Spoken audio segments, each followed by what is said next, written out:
Good morning. Welcome to Bible meditation on Book of Daniel.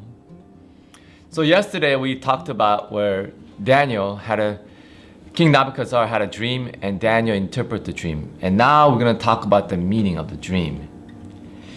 And so here, the first thing I want you to notice is that in chapter 2, verse 28, it says this: "But there is a king in heaven who reveals mysteries, and he made known to King Nebuchadnezzar what will be in the latter days.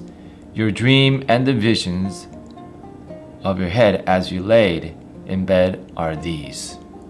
The first thing I want you to notice, Daniel is not saying, "I have interpreted the dream and here's the dream that I believe." No, that's not what he says, isn't it? He says, there is a God in heaven who revealed this dream to you.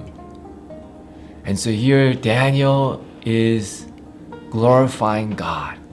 It's not me, king, it's the God that I serve.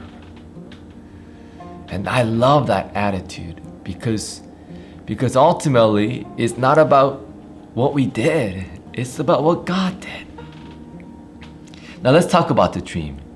So here's a picture of the dream.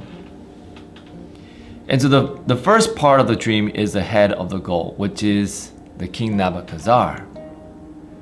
Jeremiah talks about where in the Bible it says that the Babylon is like a gold cup in the Lord's hand. And so here's the Nebuchadnezzar, the Babylonians, that's the head. And the breast and the arm, the silver, is the Persian kingdom. That's during the time of King Darius, where the Babylonians destroyed them. Where the Darius king was conquered, the Babylonian. And the belly and the thigh of bronze are the Greece. That's the Alexander the Great. And he had conquered so many kingdoms. And then finally, the bottom, the foot, the legs of iron and the feet of iron and clay is the Roman Empire. They are strong, but in military and organizations, but they were mixed with different types of people. And that created a weakness. And so that's the dream. And then finally, the rock that came out of nowhere is the destruction of the image. That is the second coming of Jesus. And so here, Daniel tells the meaning of the dream, the future. And after the dream was interpreted, the king, of course, was amazed. And here's what he says. The king answered and said to Daniel, "Truly, your God is a God of gods and the Lord of kings, and a revealer of mysteries, for you have been able to reveal this mystery." And so here we can talk about two applications is this.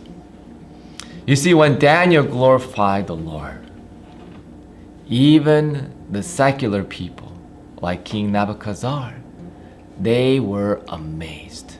Not by Daniel, but the God who revealed the dream. You see, when we get the glory, that glory may be some fame for a couple of days, maybe a year, who knows.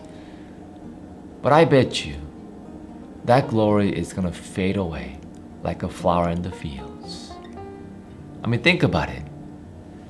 Elvis Presley was a famous person, but who talk about Elvis Presley anymore?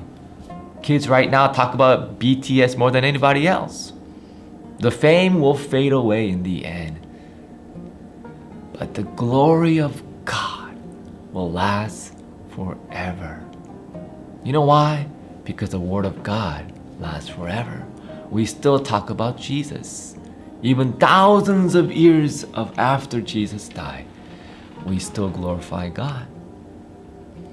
And so the glory belongs to God, and we need to glorify God. The second thing, I love the fact that here Daniel could be very prideful and he could receive all the blessings, and he says, I interpret this dream to you, King Babylon. But here Daniel glorified the Lord.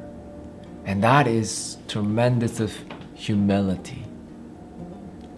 And so we need to remember that we need to humble ourselves before the Lord and have humility when we do God's work.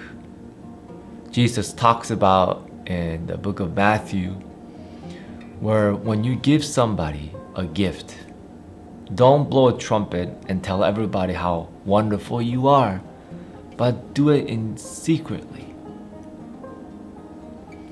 And then your God will reward you. Why do it secretly? Why not tell everybody how wonderful you are? Because when you do that, what's gonna grow? Your humility or your pride? It's your pride that is gonna grow. And sooner or later, you think that you are wonderful. And so we need to learn to humble ourselves. It's not about me. It's about God. It's about who He is and what He has done. Because if you really think about it, the wisdom and your job and everything that was given to you was not from you. It is God who gave you all this. And thus, I want to encourage you today, may we humble ourselves before the Lord continually, like Daniel. And may we continue to serve Him with all our hearts. And so I'll be praying for you, and may you have a wonderful day today, and I will see you tomorrow.